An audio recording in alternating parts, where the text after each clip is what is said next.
Aayat Al Kursi is made up of 9 sentences. Allahu la ilaha illa huwa al-hayyul qayyum, number 1. La ta'khudhuhu sinatun wa la nawm, number 2. Lahu ma fis samawati wa ma fil ard, number 3. What's number 4? Man dha alladhi yashfa'u 'indahu illa bi idhnihi. That's number 4. Ya'lamu ma bayna aydihim wa ma khalfahum, number 5.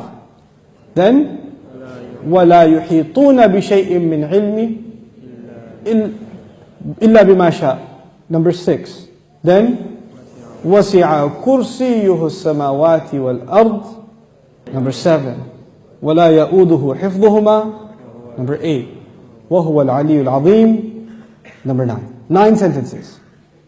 The first sentence is Allahu la ilaha illa huwa al-hayyul qayyum. It's a beautiful sentence which ends with 2 of Allah's names. What are those 2 names?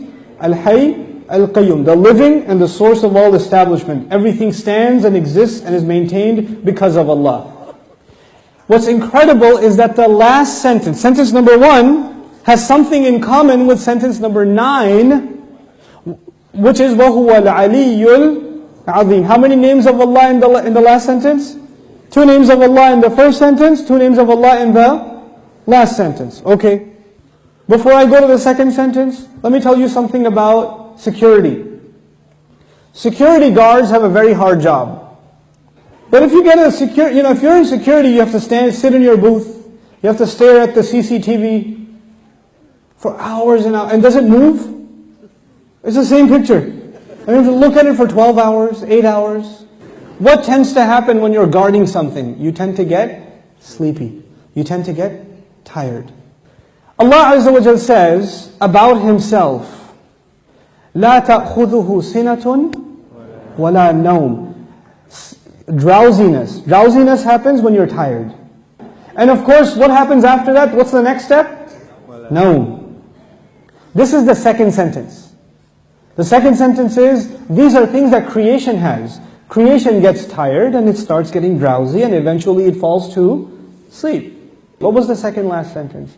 وَلَا يَؤُودُهُ حِفْظُهُمَا. Guarding the skies and the earth does not exhaust Allah. When someone's exhausted, what do they get? Sina and Naum. The second sentence is actually connected to the second last sentence.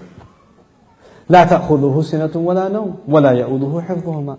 He says, له ما في السماوات وما في الأرض. He owns whatever is in the sky and the earth. Now before I tell you further, you need to understand the difference between 2 words, 2 names of Allah. Malik and Malik. Malik is an owner. Malik is an owner. Malik, what is Malik? King. Is there a difference between a king and an owner? Yes. Ownership is about property. But kingdom is not about, you're not the king over a tree or the king over a piece of land. You're the king over the people who live in that land. Kingdom is about controlling people. Ownership is about controlling objects. There's a difference. Now Allah says, لَهُ مَا فِي السَّمَاوَاتِ وَمَا فِي الْأَرْضِ. He owns whatever is in the skies and the earth. What is the ayah about? Ownership. What's the third last sentence? وَسِعَ كُرْسِيُّهُ السَّمَاوَاتِ وَالْأَرْضِ. His throne extends to the skies and the earth. When Allah talks about His throne, He's talking about His kingdom. One dimension of control is ownership. The other dimension is kingdom. Both completing the picture. Allah is Malik and He is Malik. The Malik part of Allah's attribute, لَهُ مَا فِي السَّمَاوَاتِ وَمَا فِي الْأَرْضِ. Third sentence. The kingdom of Allah, وَسِعَ كُرْسِيُّهُ السَّمَاوَاتِ وَالْأَرْضِ. Okay.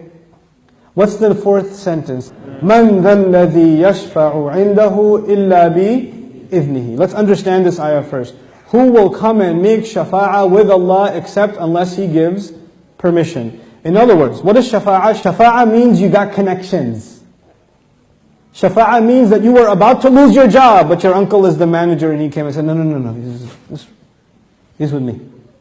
That's shafa'ah. On Judgment Day, we are in trouble possibly, and then somebody comes and says, no, they're with me. They're with me. Go easy on them, please. We beg Allah Azza wa Jal to qualify us for the shafa'ah of Rasulullah sallallahu alaihi wasallam. So this ayah is about nobody having any authority unless Allah gives it to them. وَلَا يُحِيطُونَ بِشَيْءٍ مِّنْ عِلْمِهِ. They know nothing, they can control, they encircle nothing of His knowledge. إِلَّا, except بِمَا شَاءَ. The fourth sentence and the sixth sentence are both about a statement about Allah and the only exception. The statement was, nobody has authority to make a case except whoever Allah gives permission. They have no knowledge except whoever He wants to give knowledge to. Otherwise they know nothing. The fourth and the sixth sentence are correlated. The first and the ninth, the second and the eighth, the third and the seventh, the fourth and the sixth. What's left?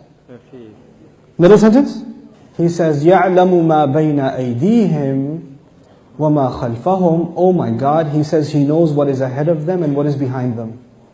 And He knew what is coming ahead in the ayah and what was behind in the ayah. He put in the middle of it is, I know what's ahead and I know what's behind. Who speaks like that? Who speaks like that? SubhanAllah.